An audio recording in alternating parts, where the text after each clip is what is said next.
Get your hands off it.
Hey everyone, it's Liam All-Star here once again for another episode of this version of reality. Well, I'm tired and you're bored, so we're both here right now. Let's do another Facebook feed edition, shall we? And now, once again, it is time for yet another Facebook feed. I'm not sure if I featured this one before, but nevertheless, I'm going to put it through. Anyway, something that appeared in my Facebook feed. A Japanese man shuts down people calling this Utah girl's Japanese-themed tea party racist. So basically what happens is a girl named Caitlin had a Japanese-themed party. Her parents threw it for her, and what she wanted to do, because she is in love with Japanese culture and she wanted a Japanese tea theme party. So basically what happened was that it was all posted on the blog. People started accusing the mother of promoting racism and cultural appropriation, and a Japanese user stepped up to call out those spewing hate, and the best answer anyone has ever given, or so it is alleged. So basically this comes from the fact that it shows the girl dressed up in basically a geisha outfit, with the Japanese, the face paint and makeup, the hairstyle and full gown, everything. So basically the Japanese person, I'm just trying to see what the comment is, because I was saying that it's racist as the white makeup is significant, with the geisha makeup was used to cover up Caitlin's natural skin, which is yellow tone. Called out the mother adorning her daughter in the kimono, a traditional garment in Japan that has a lot of cultural significance, and said that showing a yellow-faced girl as white was racist, and making use of kimono shows disrespect to Japanese culture, thus appropriating the Japanese culture instead of appreciating it. Now, what this guy said was basically what the Japanese guy, the Japanese man stated, that the Japanese find it endearing when people from other cultures try to understand their culture, and what better way to do so than taking part in activities they enjoy. The Japanese encourage the effort people make to show love for the Japanese culture. People have actually built businesses by photographing people clad in kimonos. Japanese are generous people, and when they give gifts, especially to foreigners, they tend to give traditions. Things. It says thinks, but I think it's meant to say things. Traditional things, including kimonos, shisa dog statues, tea sets, etc. And the Japanese man further went on to state that over 80% of the customs, food and traditions prevalent in Japan have been taken from other cultures. Japan took influence from countries like America, Korea, Russia, China, and some from Europe. Had Japan stayed shut and not taken influence, the world would have been devoid of Japanese tea, tempura, kabuki, Japanese bread, tea ceremonies, Japanese curry, anime, cars, modern fishing techniques, or even J-pop. He called out all the people calling the mother racist and applauded her effort, pointing out the research she must have done to get all the details about the Japanese culture. And it's obvious the face was painted white in accordance with geisha makeup, not to cover up the yellow skin tone, and stated further that it's most likely that people that have been calling out the mother on racism felt they could get away with it because the little girl was painted white, and given that Tumblr is a platform where anyone can say anything, especially to white people, so in effect the only racist in the given scenario is the person calling the mother out. Now this basically caused the blow up. It just, so many people claiming that, oh, you know, just people backpedaling and people then responding to it, applauding the comments made, and there were some that even applauded the, the couple of people that were basically saying a few different things. That one of them said, "Earnest imitations isn't appropriation. Reducing a culture to a marketable stereotypes is." And there were many other comments, but basically, it's sensitivity gone wild. I mean, the whole thing about painting the face, it was done as a means of tradition. It'd be the same as if you see a non-Asian person walking around in a martial arts uniform, particularly a Japanese martial arts uniform.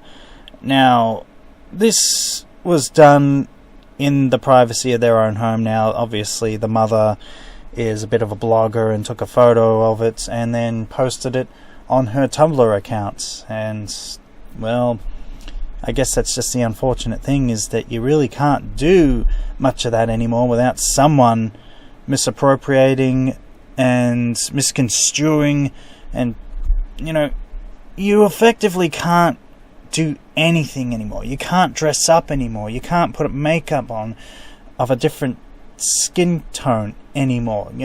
It's there are some situations where it's like, okay, because of the association, but this was done as an appreciation, and to call the family racist on that it's just weird.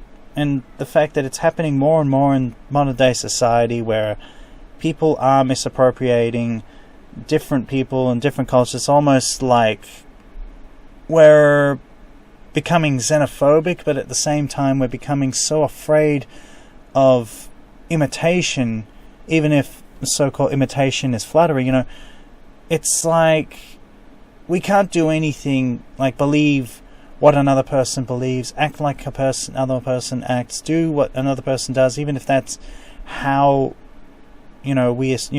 what we identify with, how we associate, what we relate to. You can't do it because there's a idea that because you are of a certain race or gender or culture or location, you name it, that, oh, you just can't do that. And in some cases, because of previous associations, like, for example, blackface.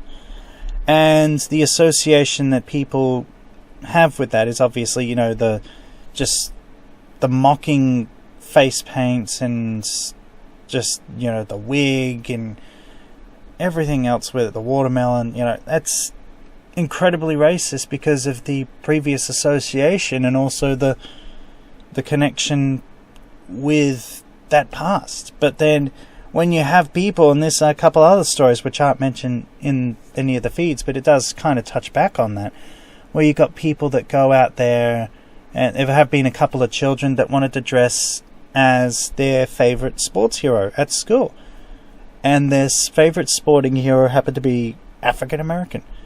So, and maybe it was, a lighter skin-coloured person. I believe it was perhaps Caucasian, and so the mother basically put makeup on the child, not in a way of, blackface, just basically putting makeup to, basically make the child, and it's even happened in Australia as well, where a child went to school as their favourite AFL player, and because there are a lot of Indigenous AFL players that do play in the AFL and even in NRL, they go to school dressed as their favourite sporting hero, and they can't do that because then that's apparently racist, because even though they're not mocking and making fun, they just can't do it,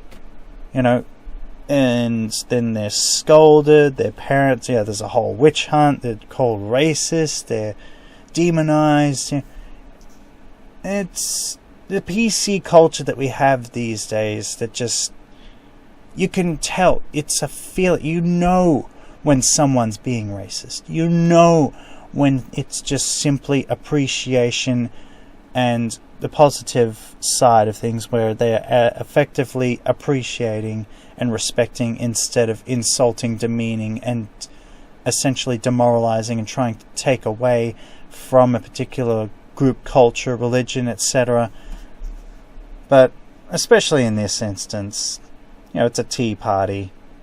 Just have some tea, relax, and get off your keyboards for just a minute.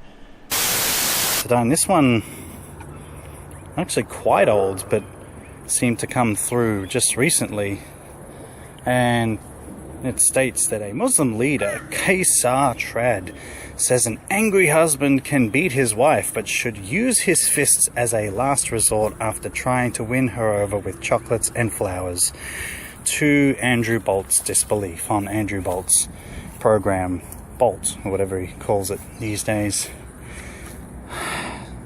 I don't even think I want to go into the article. That just by itself, that first opening sentence, just that alone, is enough for me to form a articulated and otherwise a appropriate response.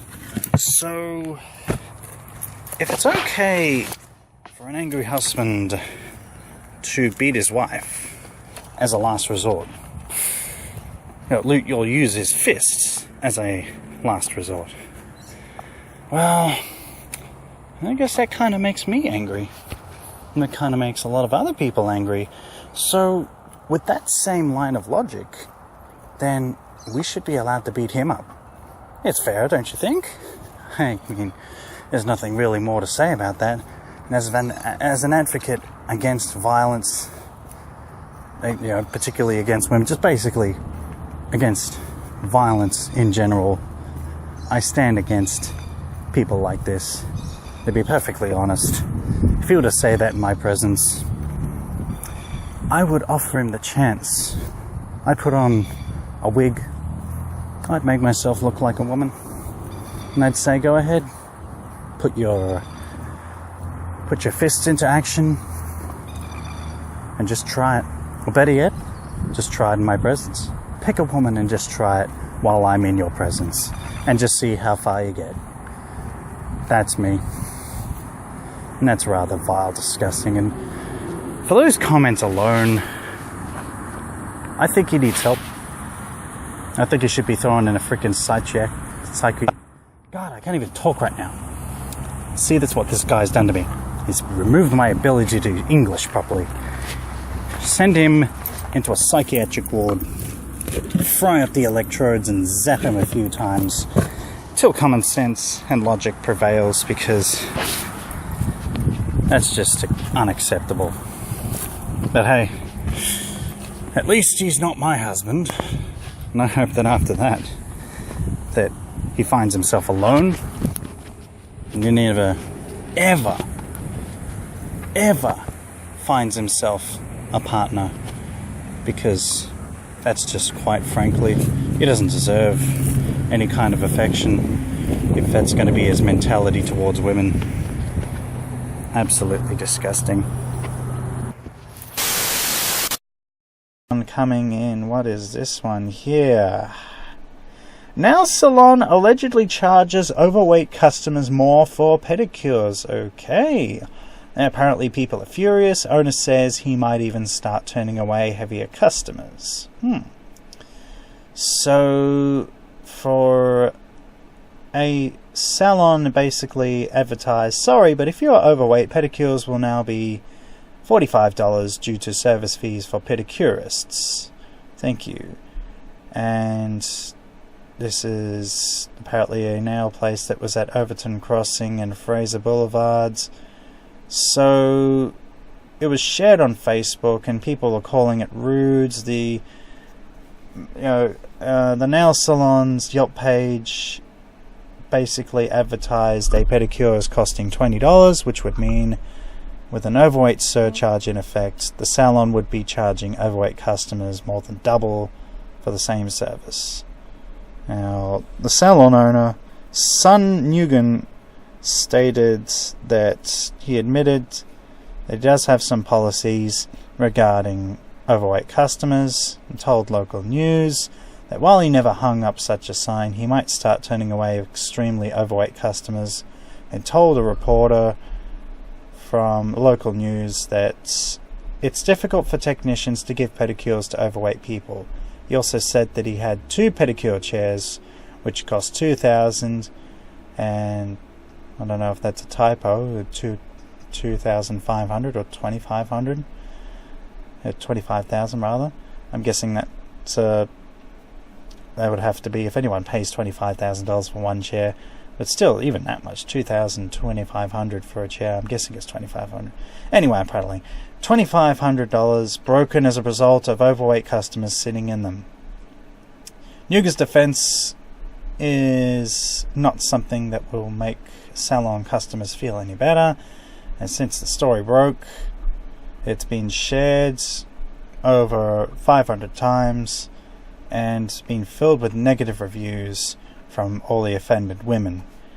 Now, I mean, with regards to the chairs, if you're spending that much on a chair's a chair, and I mean, if a customer breaks a chair, I mean, there are legal grounds there, but to charge other customers for being overweight, it's just going to drive everyone away, because then what's your definition of overweight? Now granted, as a fitness specialist myself, I do see his point of view very, very marginally with regards to him wanting, obviously, people to be fit and healthy, but to basically discriminate against them, and for all things like a pedicure, especially in the area that he's in, where you may get several overweight people, especially the fact that he's operating in Memphis, Tennessee. That's in America. Let's face the facts, there are overweight people in America, and you're cutting out a huge demographic because you're basically saying no, because they're overweight, don't wanna, charging more for overweight customers. Well, okay, if you're going to charge for overweight customers, well, what about rude customers? What about polite customers? What about, customers that, have been loyal and maybe they put on a few kilos? It's just, it's not right. I'm just going to say it's not right. It isn't. But to each their own. Operate your business however you like. But then no one has to go there afterwards, and a lot of people have been turning away their business. So charging more for overweight people, you get a little bit more money, but then maybe his aim was simply to drive away overweight people. It worked, but now you're going to have no business at all. But there have been some nail salons. It's not the first time they've been picky and discriminative for absolutely no reason. I mean, there are some particular nail salons that have gone the racist route, that won't let people in of a particular race. And, there are some men who do get pedicures, Nothing against that, nothing against them, but, I don't. I just clean my nails the male way, just sort of get underneath my nails with my other nails and just give myself a self-pedicure. Just cut my nails, there you go. Do it all myself. But, there are some men as well that do get pedicures. And there are some nail salons that basically say they don't want to do it on men. And they discriminate on those grounds as well. It's safe to say, because where, the law, it's a grey area, and, nobody wins in the situation, because now the customer is turned away, is disgruntled, didn't get the service that they asked for, and now the business is also not receiving any revenue because that person's gone and they're taking a whole lot of business with them. There's a whole business conduct. Sometimes people really need to look at the greater good and just, think about it this way as well. If someone breaks your chair and you're aware of it, they break it then and there, or if it's just wear and tear, these things happen, and at the end of the day, it's a chair. It's replaceable. You don't have to buy an expensive chair. And if they break it, like I said, there are avenues, there are ways that you can go about, seeking compensation from the person who broke the chair. But then, at the same time, a chair's a chair, just replace it. But replacing disgruntled customers and a bad business, especially bad business review, not a good thing, not easy to do. So, I think this one has come through before, but hell, maybe I'll just put it through again. Drinking Red Bull can lead to cocaine addiction. Really? Interesting. So apparently young people who chug down energy drinks such as Red Bull for quick stimulating boosts could be paving a path towards a cocaine addiction. Okay. So apparently a 5-year period was studied in University of Maryland and found that energy drink users were more likely to use drugs, in particular stimulants. People who drank energy drinks regularly were more likely to use cocaine, to use prescription stimulants, and to be heavy drinkers. So apparently people who consistently drank energy drinks were most at risk. The research is right, with 51.4% of the 1,099 participants aged 21 to 25 falling into this group. Okay. So in other words, what you're saying is Red Bull gives you wings that you can then use to fly to your drug dealer and get some drugs.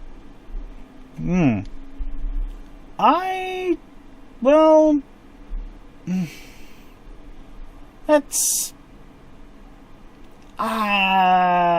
it can lead to cocaine. So drinking, the same then could be said about any drink with stimulant in it. Coca-Cola, for example.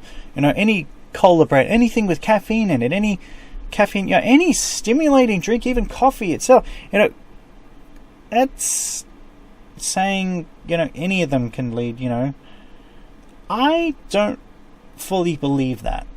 And I think it's just one of those studies for the sake of saying, oh, look at this.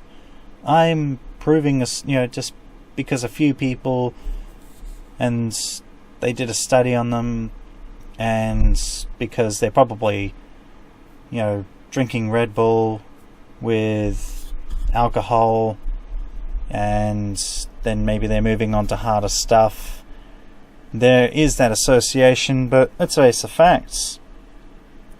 Your regular Red Bull drinker is typically someone who is using it to keep awake because they are worn out as hell. They are stuffed. It can, but I don't think that's an absolute. I think that's kind of a bit of just another university study where they've basically tried to prove a theory.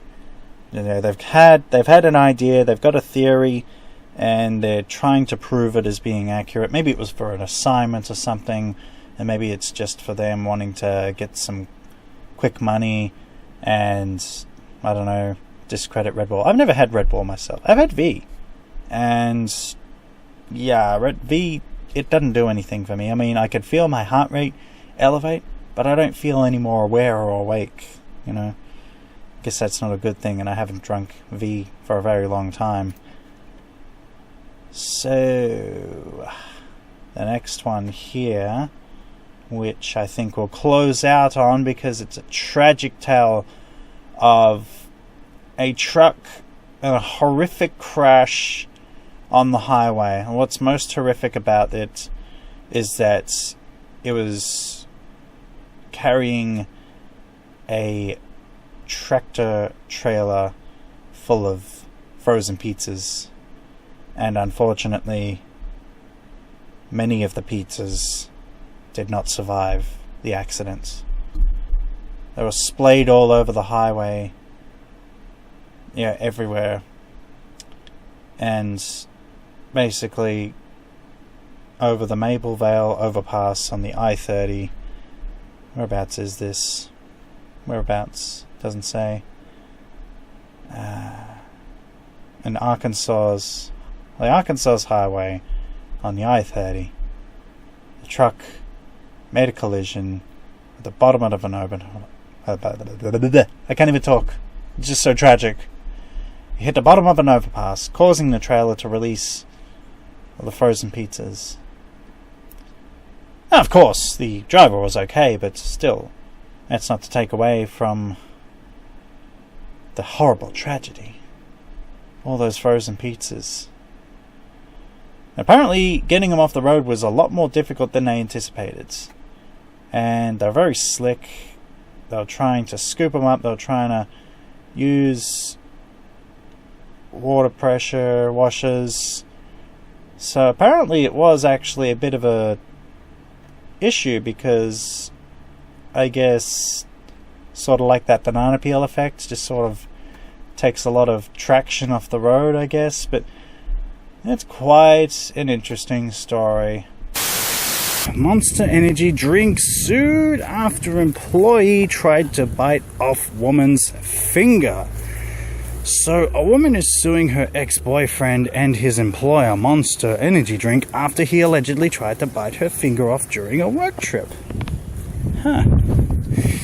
So boyfriend was Monster's head of music marketing, flew her out to the 2016 Country Music Awards in Nashville, says he got them a hotel room and a plane ticket from LA, all at Monster's expense. Claims he was drunk from the moment he picked her up at the airport, and his heavy drinking led to a fight in their hotel room.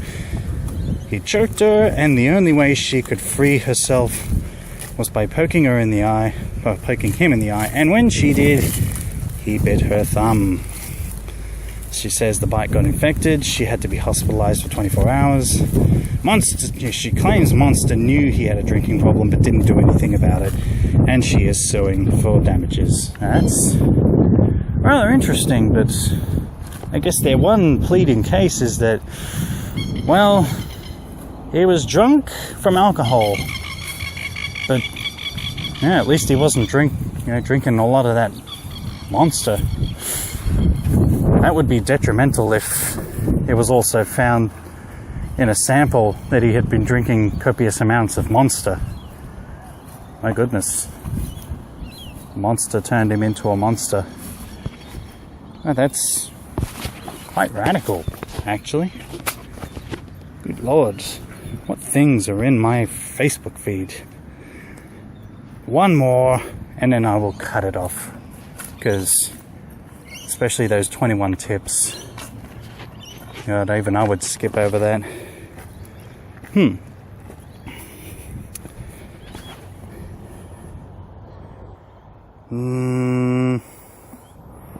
don't think that one there. Now this is an interesting article, if it would load so that we can both get on with our lives, you and I. That is, unless the internet connection... Oh, there we go. Those drivers who merge at the last second, they're right. So, there are 4 words you never want to see printed on that bright orange sign along the highway. Left or right lane closed ahead. In most drivers' education classes, taught to be polite and get out of the closed lane as early as possible. But, it says here in this article, urban highways are so congested that hurried drivers would love nothing more than to keep traffic flowing. And it's just lost the link for a second. I have lost the link for a second. Ah, there it is again. For some reason, it just went out of it. So, basically, where were we? So, urban highways, congested that hurried drivers would like nothing more than to keep traffic flowing. If you merge right away and get it over with, I guess you're in that lane, but then stay in your lane and wait till the last second to merge, you get further ahead of traffic.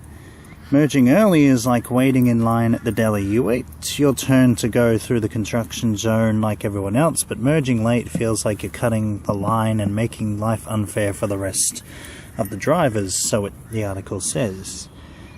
But according to multiple studies, you're supposed to make other drivers mad. Though, if everyone knew about studies, they wouldn't be mad at all, so they say. Yeah, because no one's ever been mad at studies or studying in general, right? So, basically it says 100 feet too early if you merge. 100 feet too early, that means you're forcing traffic to back up further, and there's 100 feet of highway space that could be filled with cars. You're more likely to cause an accident, statistically, if you merge early. Other cars might not realize you're merging and run into your bumper. Cars in the closed lane are driving fast to get up front, while the other lane is slowly moving like a turtle. So, staying in your lane and moving over at the last second is called the zipper method, and it's the most efficient method of merging. Awesome. So, that's just, well, I guess most level-headed drivers would know that that is actually how you're supposed to merge. You know, you get to the front of the line and you get as far up as you possibly can, and then of course, you know, it's supposed to be, you know, the person at the front of the line has to give way, you know, or rather at any point in time they have to give way to merging traffic in any event. So I mean, by that line of logic alone, by the law, and what it says, you know, give way to merging traffic, of course you'd be in the right. So, studies can now absolutely and positively say that I'm not an asshole for doing this and cutting up the line and saving time, getting ahead of the traffic, because it says it can reduce congestion by 40% while also causing fewer accidents since every car is going the same speed. Now, it also states that for health reasons, of course, sitting in traffic can put one in a bad mood. And pollutant levels can be up to 40 times higher than when traffic is moving, because you're basically stuck in a concentrated area where cars are jammed together. And it basically says outdoor air pollution has placed that as one of the top 10 health risks, noting that it's linked to 7 million premature deaths a year, and car exhaust is one such pollutant. Particularly if you open your window, and even if you have the fan going, blowing fresh air into the car, even, you know, recycling your air is worse, because then you're recycling the same air throughout your vehicle. Yeah. So, I guess studies have proven it. Good for studies, and everything else. Well, that's about all that I have in my Facebook feed, thank goodness, right? Hope you all enjoyed it. If you did, like, share, subscribe, do all those lovely things that you do. And as always, my name is Liam. Thank you all for listening. And I will...